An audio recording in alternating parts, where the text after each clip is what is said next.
Hey guys, it's Reek, and I'm doing a review of Final Fantasy XIII. It is Ben. I'll be reviewing Final Fantasy XIII alongside of Reeg. Alright, well, I guess we'll start off with the graphics of the game. Not the most important factor, but definitely is an important factor of the game. And in my opinion, the graphics were phenomenal for an Xbox game and average for a PS3 game. Side by side, the PS3 is definitely better, but I mean, for an Xbox game, it blew me away. Yeah, I personally haven't seen the PS3 version, but the graphics on the Xbox were just absolutely astounding. I mean, the cutscenes just absolutely blew my mind. Gameplay was absolutely just phenomenal. Like, there was no Xbox game that had that good of graphics at the time.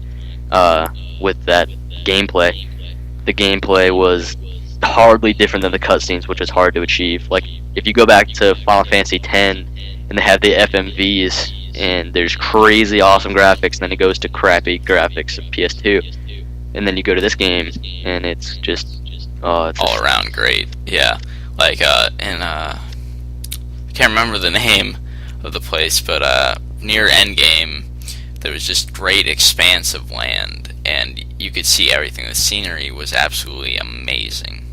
Pulse, you mean? Yeah, Grand Pulse. Sorry.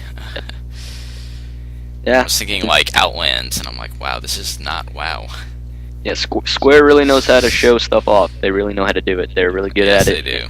They'll continue to do it. I haven't seen any videos on Final Fantasy XIV, so I don't know how the graphics compare to Final Fantasy XIII. But Well, I mean, I heard Final Fantasy XIV is going to be a MMO. yep, it is only MMO. So I mean, they probably are going to sacrifice gameplay for a lot of the graphics, but you never know with Square. So moving on to the battle system of the game. The battle system is great. It's awesome. It really is. It's the standard turn-based, but kind of not. And if you look back at Final Fantasy XII, where it's let's connect our umbilical cords to each other and then attack. I mean, it was just so dumb. And they really brought it back in Final Fantasy XIII. I was really happy with it. Well, I mean, I kind of want to disagree with you there on the Final Fantasy XII, because there was some parts of that which I really liked, like with the gun blades. If you landed the shot, you got bonus damage. I thought that was really cool. I mean, But I definitely agree that the Final Fantasy XIII, it's like it's still the turn-based, but it's with a unique twist, which I think is absolutely amazing. I love this battle system to death. yeah, and it's good that they're not keeping the standard just I hit you for 6 damage, then they hit me for 6 damage. They keep you so you have to focus and you have to stay in the game. Like Final Fantasy X, it could be my turn and I could walk away from the controller, go eat dinner, and come back, and I'd still be my turn, and they wouldn't attack. Definitely, yeah. Final Fantasy XIII, you cannot do that. You know, one thing I didn't think of till right now is how they had like the Commando and Ravagers, that whole new class system. And Right, the paradigms shifts. or whatever, the paradigms. Yes. Yeah, I thought that was really interesting and unique how they didn't have separate characters, which was set classes that you picked at the beginning. Right. I really liked that. What I really did not like about the battle system was, or kind of the battle system, it kind of relates, was the leader system. Like, you couldn't choose who you were until very late in the game, and they should have made you be able to choose. Because you were always that faggot Hope whenever you didn't want to be, when you could be Lightning. It's like, why am I not Lightning?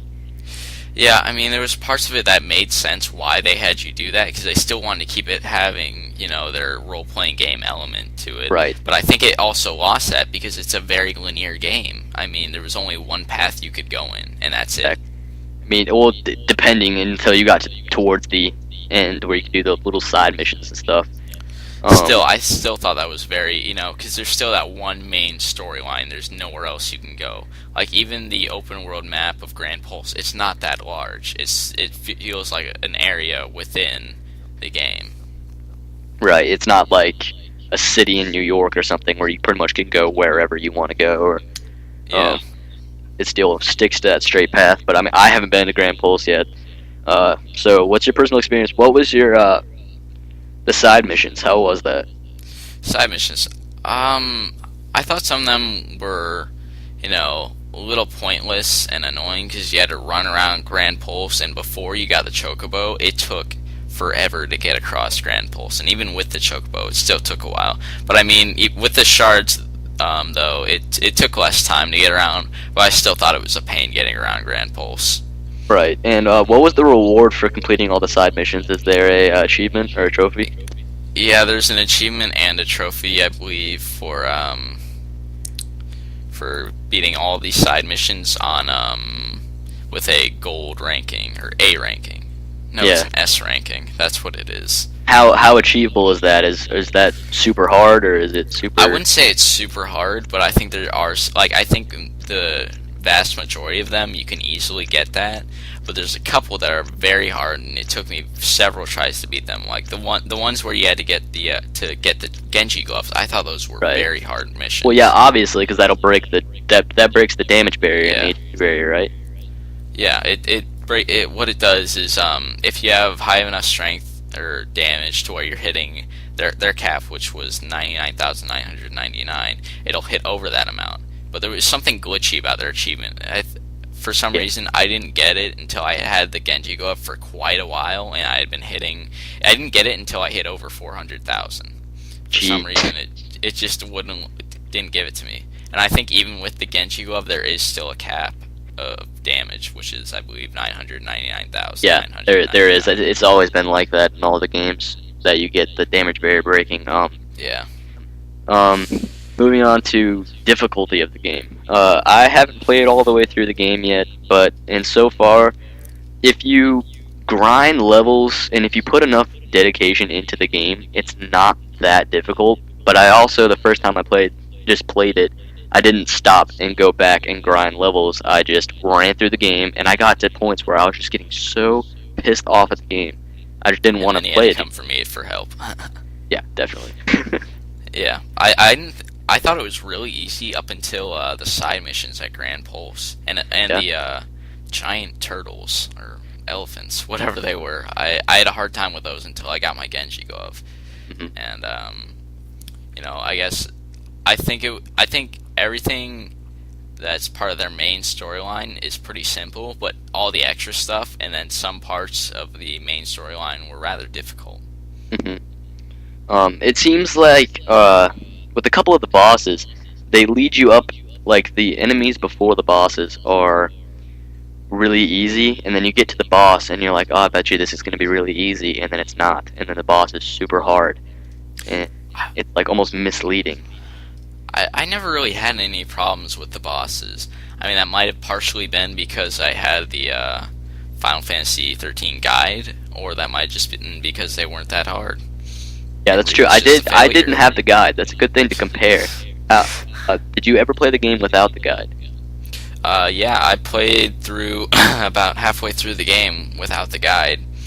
That was the first time around, and then I decided to start using the guide. And I think the boss fights were definitely easier with the guide, but without it, I don't think. I think it was harder, but I don't think it was significantly harder to where I wouldn't have been able to play through it without the guide. Right. I remember reading that to you while you fought the last boss. Not spoiling anything about the last boss, but how was the last boss difficulty-wise? Was it different than any of the other bosses, or? I thought, I'm trying not to spoil it, but it's kind of hard. I'm not going to spoil any storyline part of it. When he has this move that basically one-shots you unless you're at full health, and then you've got buffs on. So, I thought first, I actually attempted it like 2 times the first time I tried to get it. And it was tough, to be honest. It was pretty tough because, you thought you had him, and then he would one-shot you. You'd all die. And it was really frustrating. One-shot attack attacks your whole party, not just one person. It attacks your entire party. Oh, man. That is It's devastating. very frustrating. So at least that's kind of a good thing, though, that they wouldn't mislead you to think that, and then you get to the last boss, and you're just like, boom, boom, done. At least it's kind of like a difficulty spike in the game, which is good. Yeah. Well, what was your opinion on the storyline? I love the storyline. I really do. I've seen a lot of things that people are saying that the game wasn't good because of the storyline, but I personally really like the storyline. It was